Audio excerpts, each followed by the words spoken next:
A Hora do Sul na segunda rodada de entrevistas com os candidatos à Prefeitura de Pelotas. Hoje a conversa é com Fernando Estima, do PSDB. O tempo para todos os candidatos é de 30 minutos e eu começo a cronometrar a partir da apresentação do candidato. Olá, candidato. Obrigado pela entrevista. Eu que agradeço a Hora do Sul, a a equipe da Hora do Sul aí, que é grande, bem-vindos. E a ti, Douglas, pela entrevista. Falávamos aqui um pouco antes de iniciar a importância desse momento, né? Nós temos um cenário que eu acho que nos últimos anos não se formou. Nós temos um candidato que há 24 anos não era candidato. Temos novidades que querem continuar como nós, mas eu nunca fui ao voto, nem eu nem a Michele, né? Temos um que veio de fora, que está há 1 ano e meio em Pelotas, que também está pleiteando. Outro que veio de Brasília, apesar de ser Pelotas. Então, certamente, o cidadão pelotense que vai votar precisa, nessa reta final, olhar a proposta de cada um, e esse é o papel importante que vocês estão fazendo, é tentar mostrar o que cada um está comprometido com aquilo que precisa melhorar. Porque ninguém vai ser prefeito e não pode ser candidato daquilo que foi entregue. As pessoas querem um prefeito que trate de como nós vamos melhorar aquilo que ainda não foi entregue. Então, eu te agradeço a oportunidade para a gente conversar sobre o nosso plano de governo.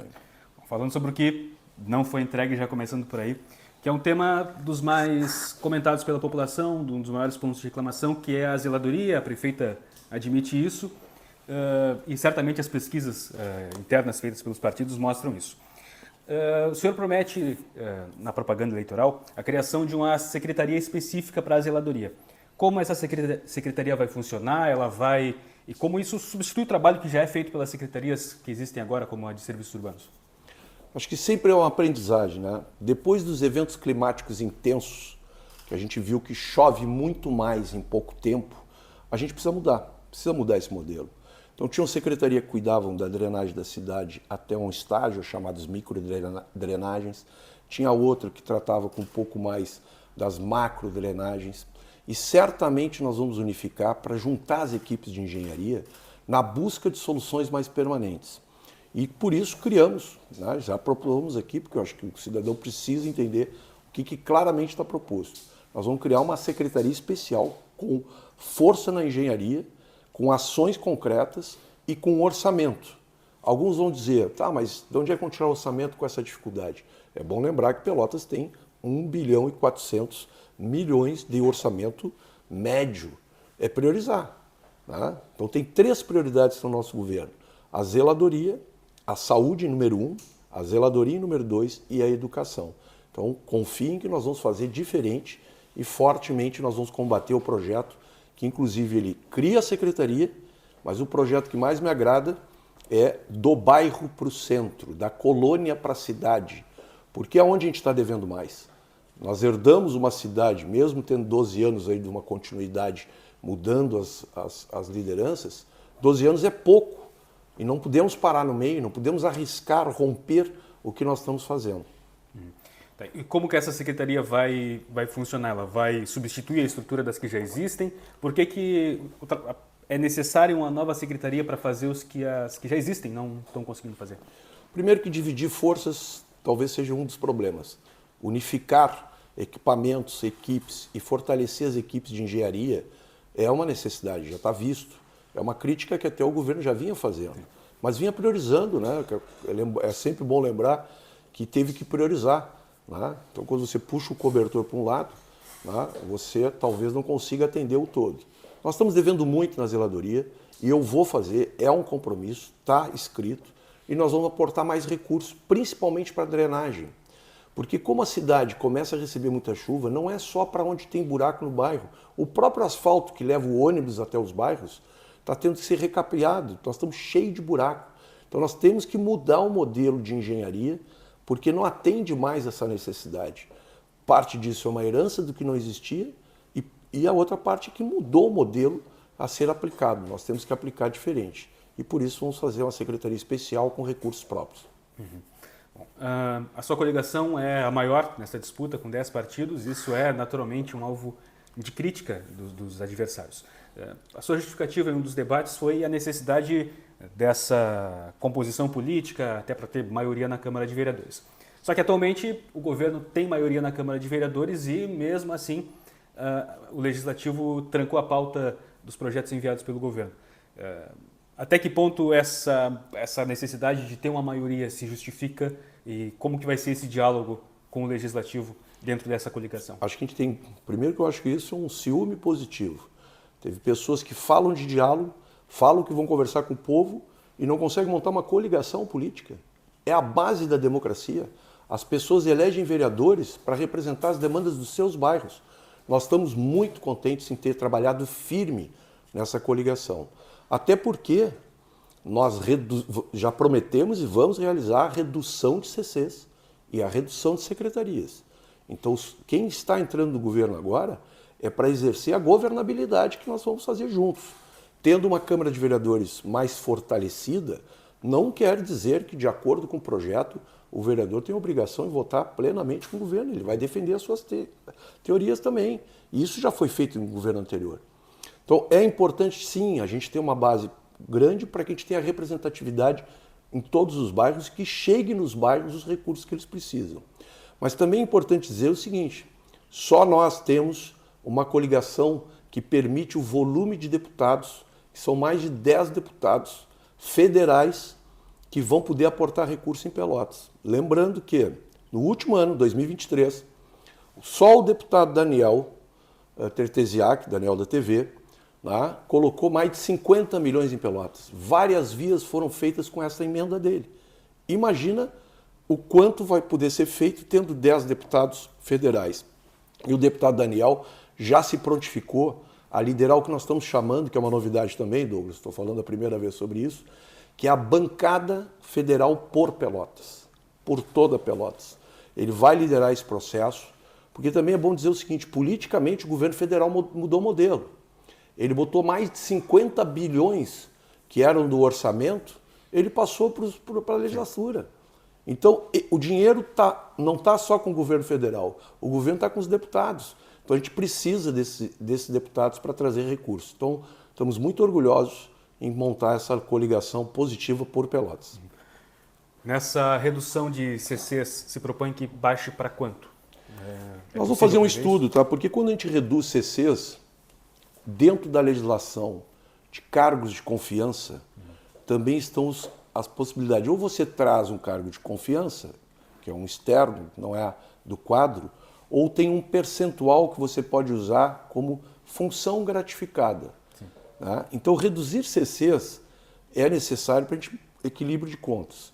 Mas também é importante dizer que, cuidado, porque senão a gente também tira a oportunidade do próprio servidor que pode colaborar, que tem conhecimento interno.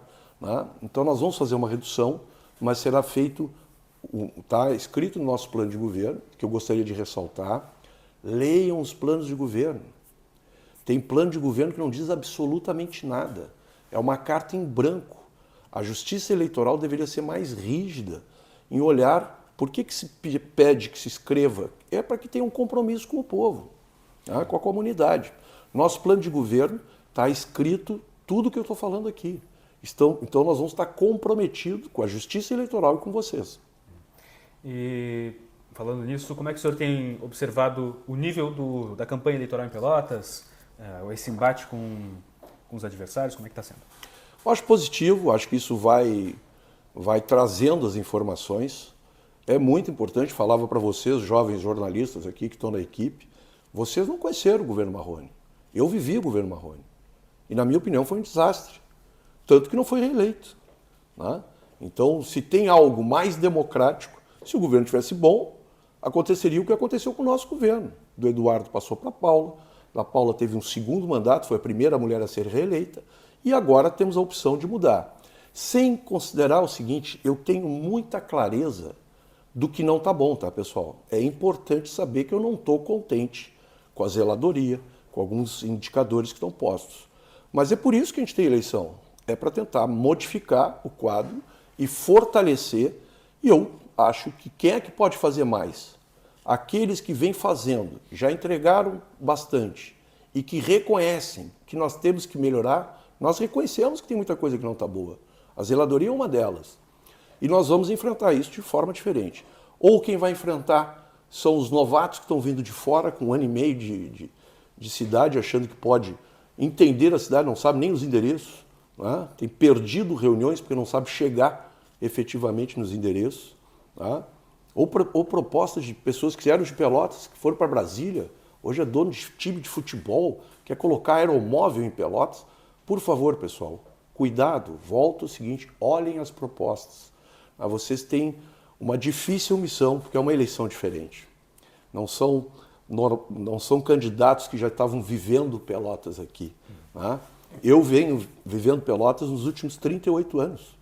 Eu conheço a cidade, confio em que nós podemos fazer mais.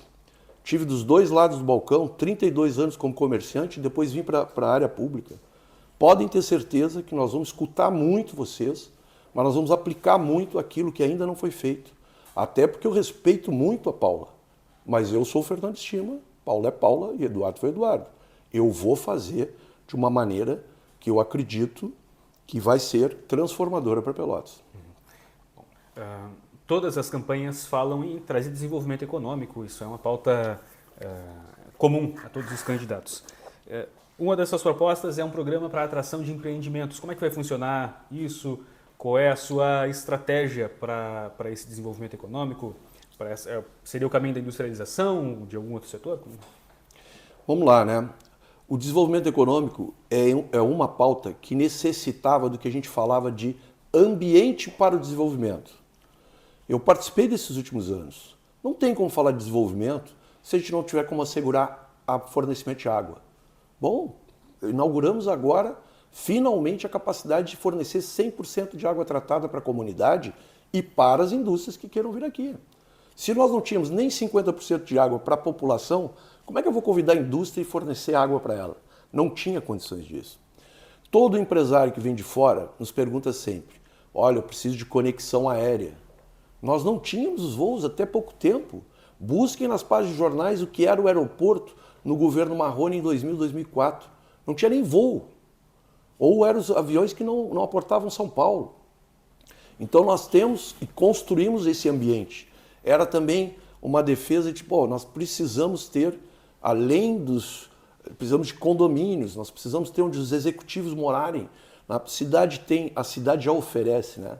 Uma boa educação, um ambiente bom de clubes, uma qualidade de vida, uma cultura. Porque para atrair as empresas, essas equipes também querem viver bem e acabam optando pelas capitais. Mas Pelotas é, para mim, um dos grandes eixos do desenvolvimento. Também carecíamos de um porto revitalizado. Nós pegamos o porto com 200 mil toneladas em Pelotas e passamos para 1 milhão de toneladas. Eu fui superintendente dos portos do Rio Grande do Sul e transformamos 2 autarquias lá em uma única empresa. Imagine o seguinte, antes da gente criar esta empresa, 10 anos de investimento no porto foi em torno de 30 milhões. No momento que nós criamos essa empresa, atraímos novos grupos, em 2 anos, nós conseguimos investir 350 milhões. Isso é público. Então vamos ver o que é fato concreto, quem trabalhou, quem entregou. Eu fiquei apavorado agora em ver um dos debates o candidato Marrone dizer que nós tínhamos 1 bilhão de investimento do governo federal depois da calamidade aqui. Por favor, é subestimar minimamente a inteligência do nosso povo. Não existe. Os aportes houveram, mas nem perto disso, nem para o Estado que fará para a nossa região. Então são devedores, assim como são devedores ao governo federal, de uma tabela do SUS que não é corrigida há 20 anos. Imagina que um cidadão recebe aqui, por uma consulta especial, de especialidade, o SUS recebe aqui, para Pelotas contratar, R$10 numa consulta de especialidade. Isso explica boa parte dos problemas das filas, que certamente nós vamos abordar, que é a chegada do nosso pronto-socorro. Mas se não tiver saúde, se não tiver água, se não tiver... Nós trouxemos empresas de TI também para cá, inauguramos o Parque Tecnológico, nós temos um ambiente criativo. Só assim nós vamos conseguir fazer funcionar o projeto Venha Empreender em Pelotas. E nós já temos a garantia de implementar um distrito industrial de uma área pública, onde possa ter subsídio com infraestrutura. Nós já conseguimos parte levar para a área industrial, mas precisamos consolidar essa área. Acho que agora, finalmente, Pelotas vai conseguir retomar índices de industrialização que não tinha. E não é com 12 anos, nós precisamos continuar batendo nessa tecla. Falando nisso, o governo da prefeita Paula apresentou para a Câmara, no final do ano passado, um projeto de lei da inovação. Lei da inovação que foi elaborada com diversas outras entidades, Associação Comercial, Sebrae, enfim, que está parado na Câmara. Como é que o senhor vê essa questão de inovação? Através de qual eixo esse desenvolvimento de inovação pode se desenvolver em Pelotas? Te agradeço a pergunta porque ela é essencial. Inovação, ela é transversal, ela está em tudo que nós precisamos hoje. Não tem mais como não falar de inovação, porque nós estamos conectados a essa necessidade. Seja com a câmera que está nos transmitindo, seja com todas as tecnologias que são necessárias. A lei de inovação ela não vai sozinha, tem que ter um pacote. Tá? Por isso voltamos, quem é que vai ter a coligação para fazer o pacote já no início do ano? Quem tiver o maior número de vereadores. Nós precisamos mostrar para os vereadores que maior liberdade econômica, menor burocracia, a lei de inovação, a própria lei de incentivos, né, que são diárias para atrair empresas, nós precisamos fazer isso no primeiro semestre. O governo é muito rápido, são só 4 anos. Este pacote já está sendo redigido. Nós vamos chegar ainda antes do final do ano com todo esse diálogo construído, para ver se a gente coloca a reforma administrativa e as políticas de desenvolvimento dentro dos primeiros meses de governo. Mas a lei da inovação não avançou agora justamente por vereadores da base. Como que... Bom, aí é uma pergunta que a gente tem que fazer ao governo que está no momento. A construção também de final de governo, de um governo longo, também tem desgastes. A gente reconhece isso e é natural. Nós estamos falando de um grupo político que está há bastante tempo. Mas eu quero dizer o seguinte, eu dobrei a coligação, a possibilidade entre o governo, Paula, e a nossa coligação. Nós conseguimos trazer o PP, que tem 3 vereadores. Nós conseguimos trazer o PSB, né, que tem 2 vereadores. A intenção é mostrar para eles, lembrando sempre que o vereador vai votar com a sua consciência, né, nós termos uma base maior e que seja por Pelotas. Não é à toa que o nosso slogan é por Pelotas. Não é por A ou por B ou por C. A gente tem que continuar acreditando que Pelotas pode ter um desenvolvimento mais à altura da necessidade que a população pede. Mais cedo o senhor falou da saúde e do hospital de pronto-socorro que está sendo construído. Como que vai ser essa formatação do novo hospital de pronto-socorro? Como que vai ser a transferência do atual pronto-socorro nesse contrato que existe com o hospital universitário da Universidade Católica? Como que vai ser essa transição? Mesmo em campanha, essa semana eu consegui conversar com o governador, depois com o reitor Baquetini, da Universidade Católica, que dirige o hospital, e antes de ontem com todos os dirigentes dos hospitais. Tá? A prefeitura contratou uma consultoria que está concluindo a modelagem disso. Tá? Eu tenho certeza que a gente vai encontrar uma fórmula de poder aproveitar. Isso não é uma notícia negativa, né?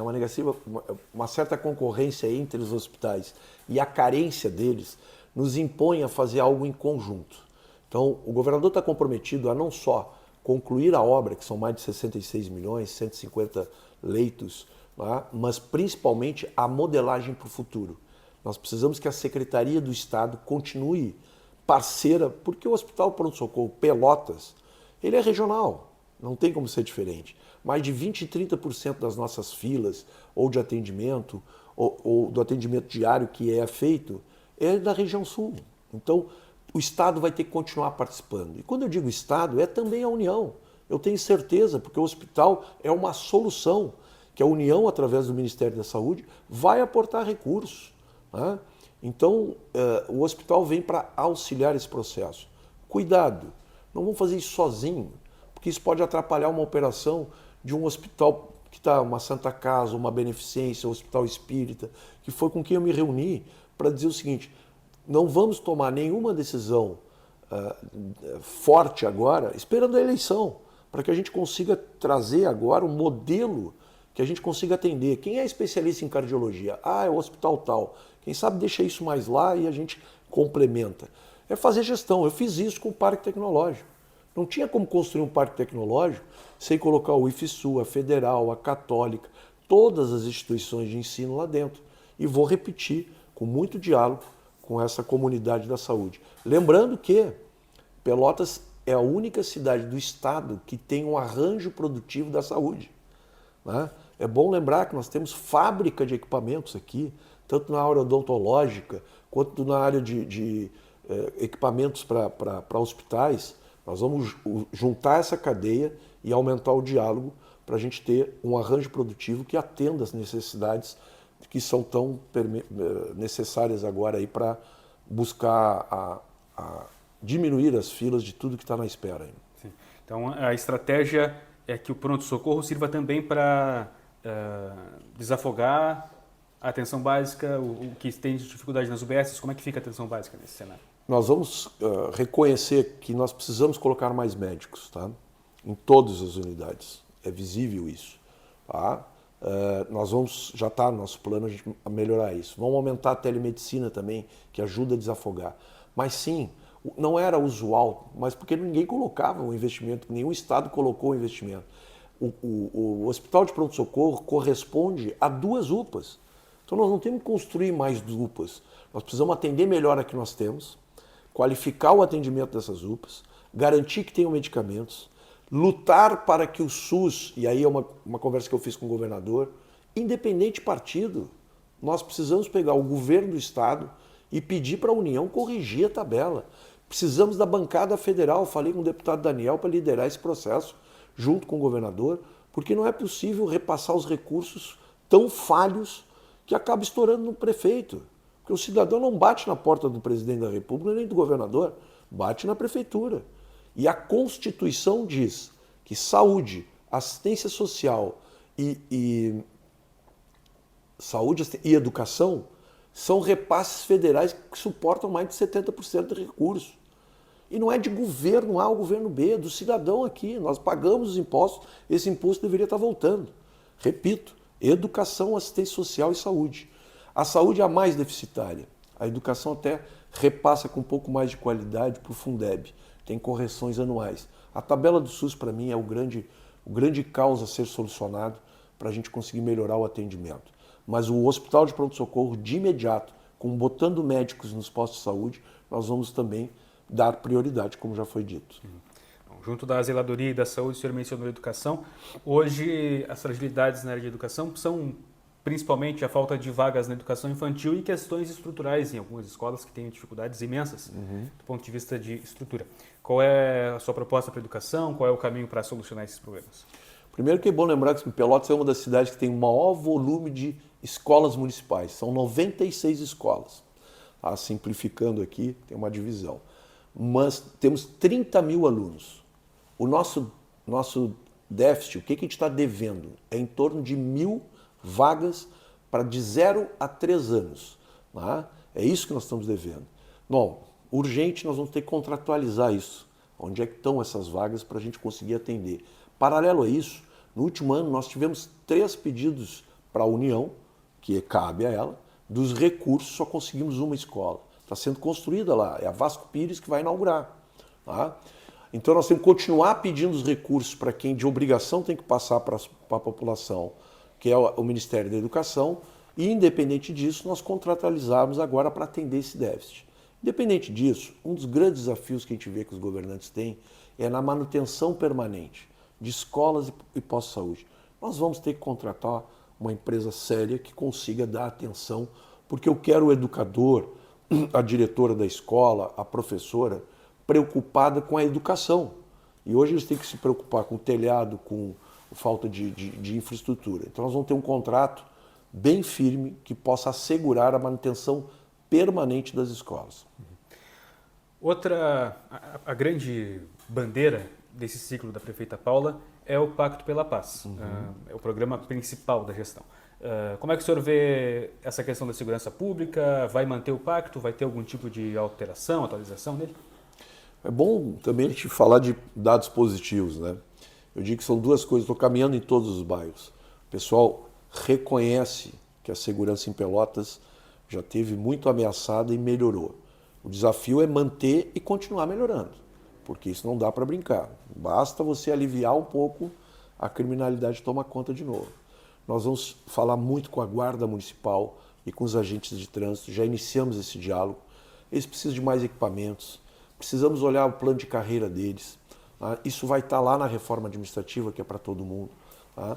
E precisamos continuar fortalecendo aquilo que é um sucesso, que é a relação com as demais instituições. Nós estamos falando de justiça, de Ministério Público, de Polícia Civil, das outras forças de segurança. Acho que é um exemplo que foi feito. Diria que os dois grandes exemplos que a população reconhece claramente é a segurança pública, repito, em alguns casos excepcionais tem ainda problemas que nós já estamos mapeando, que são os mapas de calor, onde é que estão tendo mais ocorrências, é assim que se combate, tá? E também a iluminação pública. São grandes destaques de entregas concretas que a sociedade reconhece. Voltando para o pronto-socorro, agora com uma pauta bastante negativa, que são as denúncias e as acusações que foram feitas e que estão sendo investigadas, especialmente a da primeira CPI do pronto-socorro, que já está se caminhando para o final, que acabou com o afastamento, que antes, né, teve o afastamento dos diretores, um dos diretores agora denunciado pelo Ministério Público pelo desvio de R$250 mil, que era tesoureiro e depois vice-presidente do PSDB. Como é que o senhor enxerga essa situação, essa questão, e como sanar e não deixar margens para esse tipo de corrupção dentro das estruturas do governo, especialmente no pronto-socorro? Tolerância zero para qualquer desvio, lembrando que uma prefeitura tem 8.800 funcionários, 450 CCs, e tem uma figura que é um pouco do que acontece. Eu dirigi os portos do Rio Grande do Sul, com mais de 3.000 pessoas. E nós tínhamos ocorrências também. Infelizmente, uma pequena fração da sociedade acha que dá para tirar vantagem em algum momento da sua história onde estiver. Na iniciativa privada, pública, também não é anormal, não é à toa que temos gente presas por causa disso, ou respondendo processo. No meu caso, tolerância zero. Lembrando que eu acho que a prefeita fez correto. Na primeira vez que chegou a notícia no gabinete oficialmente, houveram as denúncias para os órgãos de controle. Então, conosco não terá nenhuma chance. Vamos aumentar a ouvidoria. Precisa qualificar a ouvidoria. Né? Precisamos falar de mais inovação e tecnologia para que as denúncias cheguem com mais dados, para a gente também poder não só pegar o denunciante, porque eu acho que um dos grandes problemas desse país, basta ver a nível nacional, nós estamos soltando todo mundo que foi delator, que entregou o governo, tem gravação de tudo e não conseguiu manter eles presos. Então, é documentar melhor essas denúncias para que não fique tão vago ou que também não seja um oportunismo para algumas pessoas. Bom, a gente tem 2 minutos e meio. Vou deixar o senhor fazer um último recado agora, nessa reta final da campanha. Quando a gente publicar essa entrevista, vão faltar pouco mais de 2 semanas.